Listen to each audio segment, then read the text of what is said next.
Okay, sorry about that, Peter. Yeah, my internet just crashed. Okay. Oh my gosh, so sorry about that.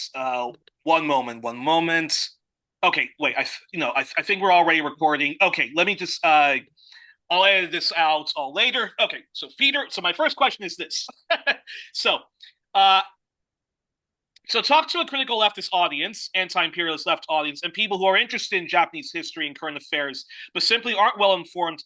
Talk to us a little Oh, bit about Japanese history before World War II, the rise of Japanese fascism, and the many crimes against humanity that. Can you still hear me, Peter? yeah, you froze there for a bit again. Okay. Sorry about that. And yeah, so talk to us a little bit about Japanese history before World War II, the rise of Japanese fascism, and the many crimes against humanity that Japan engaged in towards their colonial subjects, and then. And this is where I really want you to focus on the U.S. Western Japanese relations since the end of World War II, and then the Cold War and the present, in order for us to really understand Japan as a country and its nation. Well, let me first give one caveat, Okay. and that's that I assumed we were going to be talking about Iran today. So I'm a Oh little, no, just Japan, just Japan. I'm a little bit uh, unprepared to talk a lot about Japanese history because I'm an American historian, not a Japanese historian. But I've been working with Japan closely for a number of years. Started bringing students to Japan in 1995. And for the next 25 years, I brought students to Kyoto, Hiroshima, Nagasaki, with a night or two in Tokyo as part of my Nuclear Studies Institute. And I've also made 4 trips to Okinawa to support the anti-base movement there. The first time I went to Okinawa, I was accompanied by Oliver Stone, and but he also traveled with my students throughout Japan that summer. So, what I think is most important about the interwar period is that Japan, like the United States, was one of the countries that came out of World War One in stronger shape. Mm-hmm. Japan uh, did well in World War One. However, Japan, like the United States and Britain and a lot of other countries, sent troops into Russia in 1918, 1919, 1920, largely to support the white forces against the Bolsheviks. Yeah. So Japan had this militarist and reactionary streak of anti-communists who are going to play a prominent role throughout the interwar period and throughout the war, and then even after the post-war period. So, so you've got that right-wing element in Japan. The In the 1930s, they really begin the invasion of Manchuria and China in 1931. It gains momentum in 1937, but it really begins in 1931. Mm-hmm. And the but Japan's got a longer history of imperialism, Yeah. especially toward Korea. The Japanese, it goes back to the late 19th century, and we've got the Sino-Japanese War. We've got also the Russo-Japanese War, in which the first time that an Asian country defeated a European country was in the 1904-1905 war. That gains greater importance because when the deal that Russia concludes with Franklin Roosevelt at Yalta in February of 45 largely returns to the Soviet Union what it had lost to Japan in 1904, 1905. So Japan's got an interesting history since the early 1870s when it's going to be torn between tradition and modernization. But the part of modernization that appealed to them One of the major parts of modernization was they wanted to emulate the European colonialists. And they felt that they had been frozen out of the empire game that had expanded so rapidly in the late 19th century and then the early 20th century. The same thing with Germany, felt that they had not gotten their fair share of colonies either, while they watched the Europeans exploit their colonies. So the Europeans, the French, the Dutch, the Brits, and others had colonies in Asia, and Japan lusted after those colonies. So Japan in the 30s is going to be doing its own colonial push in Asia. But those areas are already taken, so Japan is going to have to try to take them from the Europeans. Now, Franklin Roosevelt was a great critic of European colonialism, as was Henry Wallace, vice president from 41 to 45, who's even a stronger critic of colonialism. But when Roosevelt saw what the French had done in Indochina, he said for every dollar they've put in, they've taken $10 out. So the people there are worse off than before the French started their colonialism. So it looked like after the war, the United States would support the liberation forces, the anti-colonial forces Mm, in France and other countries, and we know that that doesn't happen. Partly because Roosevelt dies, Wallace is ousted as vice president and replaced by Harry Truman, and Truman caved in to the French and wanted France for other things. So the U.S. picks up the support of the war, lets the French colonialists back in, and the U.S. starts funding the the war in Indochina as early as 1950.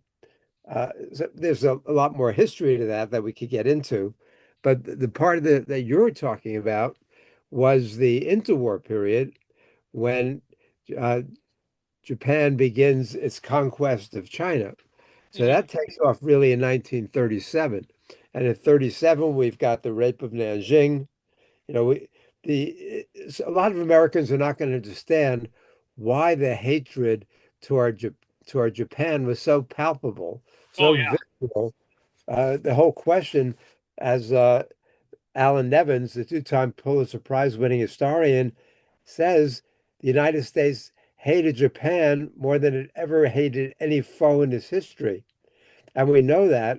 Uh, you've got Time and Newsweek both saying effectively the uh, the ordinary Japan is barbaric. Perhaps he's human, but nothing indicates it. So this idea about the backwardness, this hatred toward Japan. Now, I have to explain to my students is it wasn't simply a matter of racism.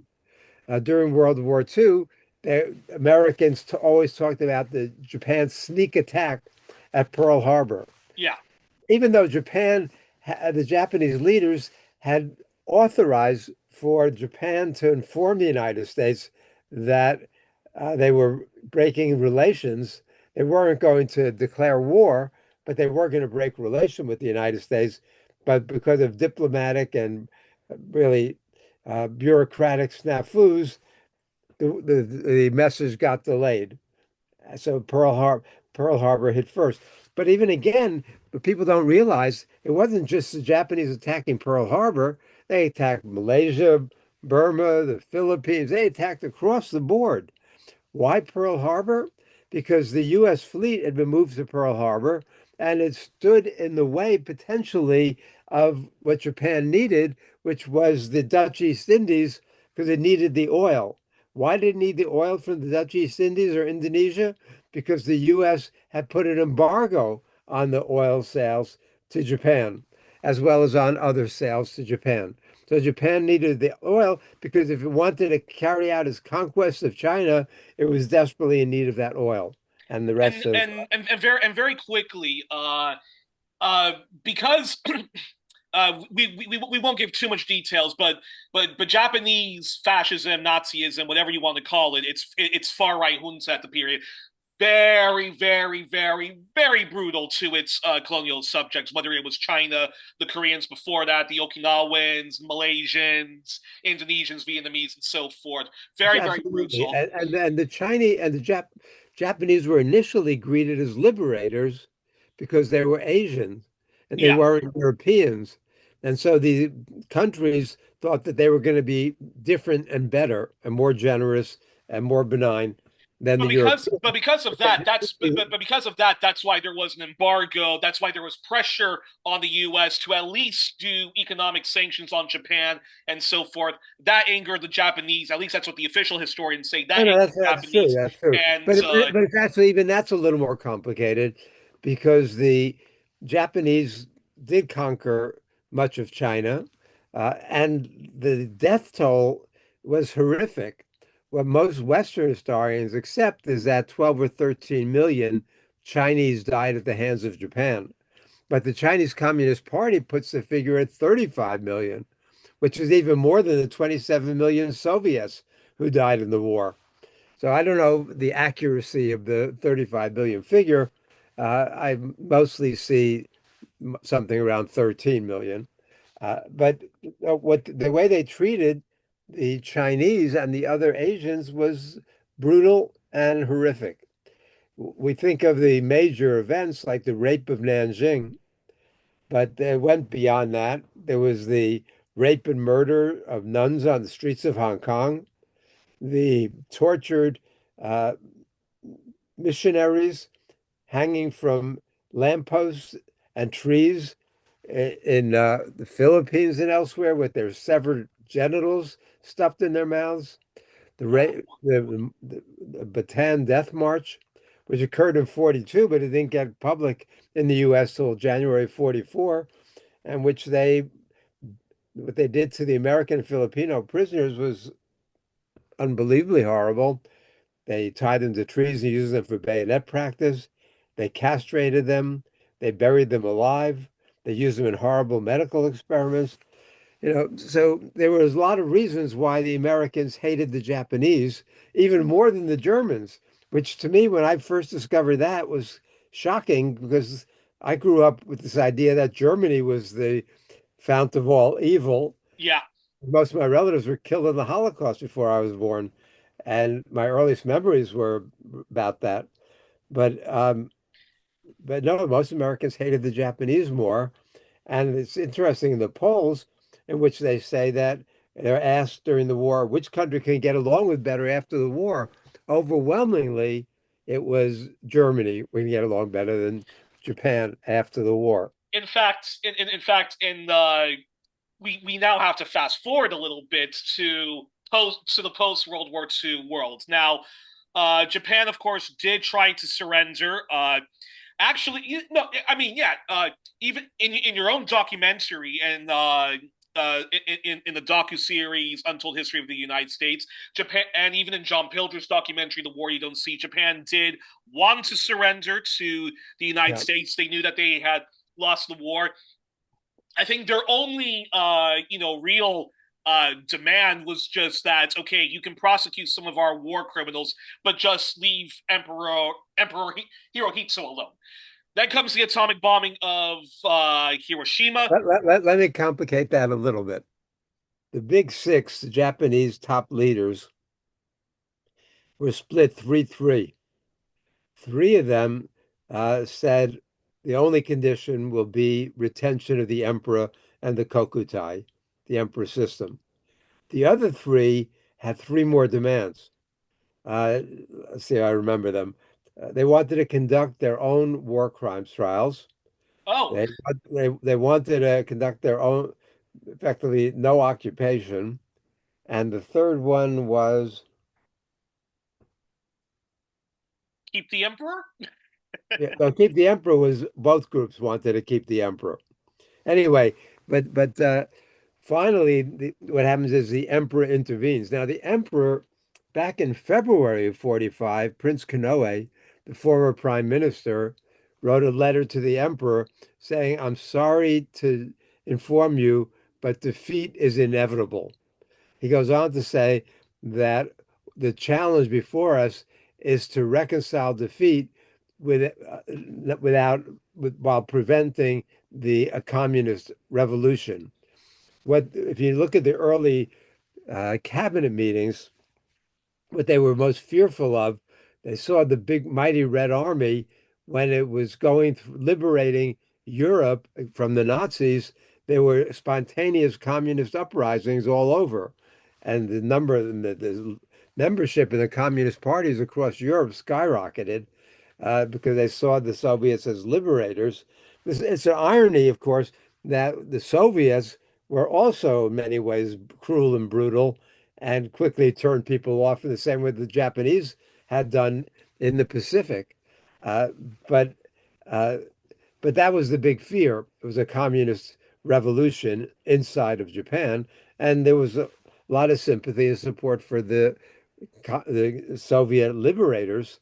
So, but as you're saying, the Americans knew that the Japanese were trying to surrender and that they were desperate to surrender because the U.S. had broken Japan's codes early in the war, before the war, and was intercepting their telegrams.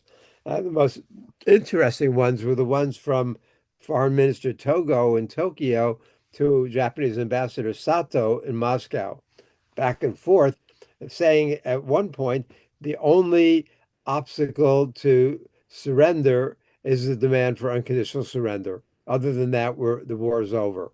If they just recognize the honor of Japan and the emperor, then the war is over. Truman himself refers to the intercepted July 18th telegram as the telegram from the Jap emperor asking for peace. So Truman knew, they all knew that the Japanese were trying to surrender. And the significance is that the ones who knew it the most, the country outside the US who knew it the most, were the Soviets. Because in mid-May, the Supreme War Council decides that the only way for them to get better surrender terms was to get the Soviets to intercede on their behalf. And they made similar kinds of offers to the Soviet Union that Roosevelt had agreed to at Yalta. So they were going to have economic and territorial gains from coming in, but the Japanese didn't realize that the Soviets were already planning to come in on the other side, not on Japan's side. But uh, when Foreign Minister Hirota, or former Prime Minister Koki Hirota, meets with the Japanese ambassador Malik, meets with the Soviet ambassador Malik in Tokyo in early June, Malik writes back to the Kremlin, the Japanese are desperate to surrender. So the Soviets knew there was no excuse for dropping atomic bombs on Japan because Japan was thoroughly defeated and trying to surrender. The But interesting they had to do it. But the U. the interesting thing Go is ahead. that the Soviet leaders all interpreted it that the target of the bomb was not Japan, it was the Soviet Union. And this is the U.S. leaders' way of telling uh, the The Soviets. the Soviets that if they interfere with U.S. plans in Europe or in the Pacific, they were going to get this and much, much worse than what the Japanese got in Hiroshima and Nagasaki. So There was also the criminal firebombing of Tokyo, Japan's Dresden, as some people call it, and Japan. And even though the U.S. inflicts these monstrous crimes against humanity on the Japanese, Japan becomes still very much a loyal ally to the U.S. in the Cold War and even in the present I day. know you're trying to get me to that story, but I have to briefly say a couple more things about this part of it because you mentioned the firebombing. And my friend Yuki Tanaka has shown for years people thought that the US had firebombed 64 or 66 cities. However, Yuki has shown that the US firebombed more than 100 Japanese cities. And as you probably know, when they ran out of important targets, they started hitting secondary cities of very little military significance, if any. By the end, three-quarters of the bomb loads were incendiary bombs designed to burn down cities. But the destruction peaked in the city of Toyama at 99.5% of the city of Toyama was burned down in the firebombing. Uh, and Oliver and I mentioned that in Untold History, both the book and the documentary. And so we got invited to Toyama because the government there wanted to open up a firebombing museum. So Oliver and I got invited to Toyama. They flew in a special sushi chef. They gave us our own private bar. They rolled out the carpet to the city, and we met with some of the survivors of the firebombing, uh, which were, we saw that they killed perhaps 100,000 in the Tokyo firebombing, but they've killed great, great numbers across Japan, and firebombing was illegal and immoral. But the US did it, the Brits did it, the Germans did it. This And was the yet, nature of World War II. and yet, although I have nothing but empathy, nothing but empathy for those victims of the war, because they were also victims of Japanese fascism as much as the next person. But yet, the Japanese nationalists, often cynically use Hiroshima, Nagasaki, and the firebombing of Tokyo to deflect from their own crimes against humanity during World War II, and even their own crimes against humanity, before that. Now, Japan becomes then an ally to the U.S., a very close ally to the U.S. in the Cold War and the present. And recently, Japan, sadly, the LDP, the Liberal Democratic Party, has triumphed once more. Sane Takaichi, apologies if I'm butchering her name. No, no, Talk. that's good. That, Go ahead. that was good. Takaichi. Okay, perfect. And so, talk to us about how Japan is basically de facto a one party state. It's dominated by the very fiscally conservative, economic liberal, socially conservative right wing party, the Liberal Democratic Party. They are members of the global right wing, center right to far right, International Democracy Union, where the basque of deplorables get together to talk about how to advance a global right wing agenda and help one another out. The Republican Party of the US, the Conservative Party of Canada, the Liberal Party of Australia, the National Party of New Zealand, the Conservative Party of the UK, and the CDU of Germany, and countless others are in this club. And so, yeah, so the LDP, like the Tories in the UK, like the Liberal Party of Australia, is considered one of the most successful center right parties in the world. Mario Vargas of Peru, the overrated liberal right wing Nobel Prize winning novelist, he once described Mexico under the PRI party, the PRI party, as the perfect dictatorship because they were in power from 1929 until 2000, until they were replaced by another right wing party. The LDP, though, it's unbelievable. 1955 to 1993, they keep getting elected. For a brief period in 1993 to 1994, they're out of power. And then they return to power through a coalition government, 1994 to 2009. Then 2009 to 2012, they're out of power briefly, but then they come back again 2012 to 2024. And again, from 2024 to 2026, they keep getting in power. They're backed by Japanese big business and those who control the major newspapers and magazines, corporate media. They appoint many of the people who are in charge of public media, state-funded media. And also, American imperialism, the CIA and so forth, has constantly supported the LDP, even groomed future prime ministers to get the job. And also, with the help of the, Yakuza and so forth, the LDP remains, in this in this kind of perfect dictatorship in Japan. Your response to that, the LDP and their dominance. I'd go a little farther. I would say the CIA set up the LDP in the post-war period. Okay, wow. The They were totally a product of the United States, and in this period, but the United States, MacArthur, MacArthur's an interesting figure. MacArthur, the head of the Southwest Pacific Command, issued a background report in the summer of 45 that said execution of the emperor to them would be like the crucifixion of Christ to us. All would fight to die like ants.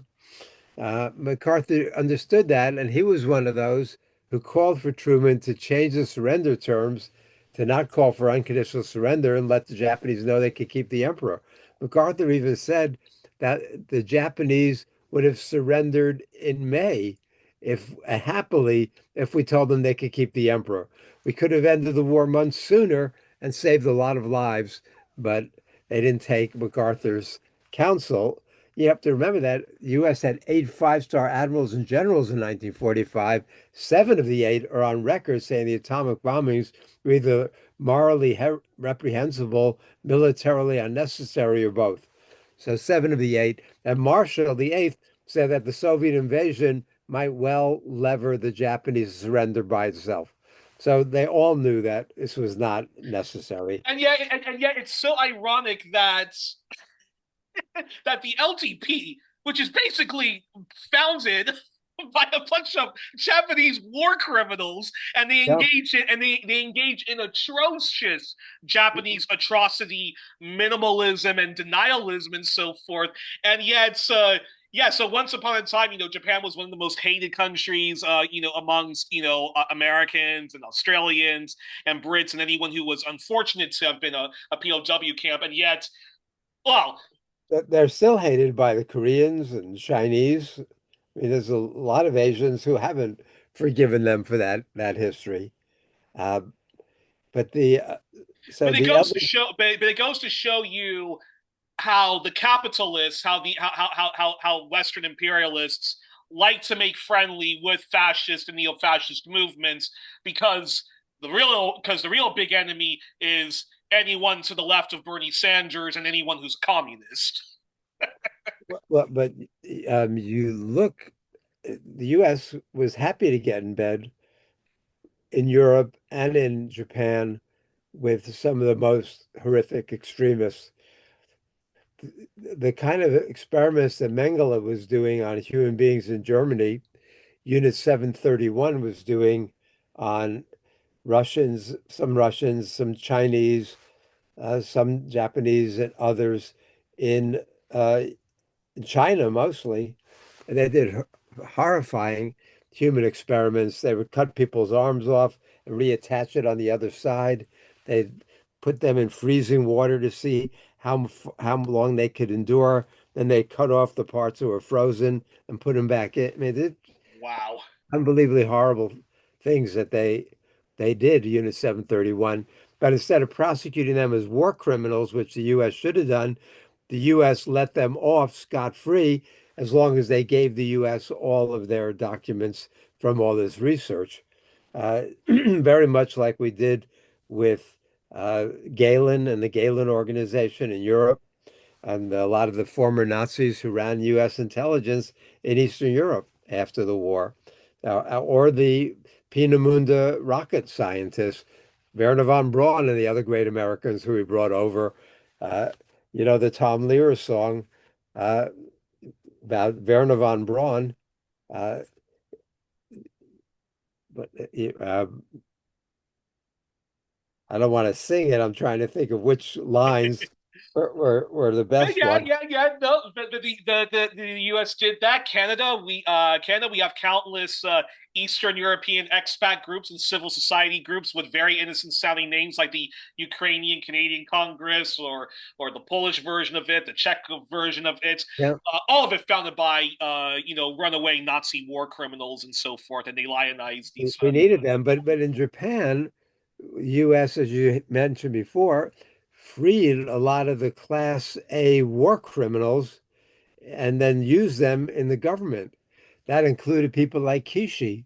Kishi was Abe's grandfather, and he was the one who oversaw the U.S. takeover. But the irony is, so the U.S. imposes this peace constitution, a great, great constitution, which says that Japan repudiates the use of force in foreign policy effectively.